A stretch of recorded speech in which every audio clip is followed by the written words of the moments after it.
Today we learn had been. Had been ඉඳලා තිබුණා, තිබිලා තිබුණා, වෙලා තිබුණා. We use had been when something happened in the past, prevailed and ended in the past.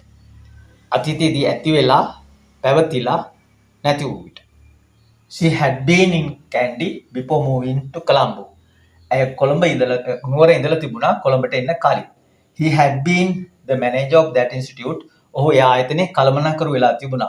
The car had been across the road at that time. ඒ වෙලාවේ car එක පාර හරහා තිබිලා තිබුණා.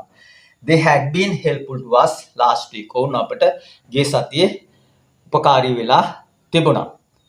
Use your English. Don't worry too much about grammar rules. English grammar rules are very simple.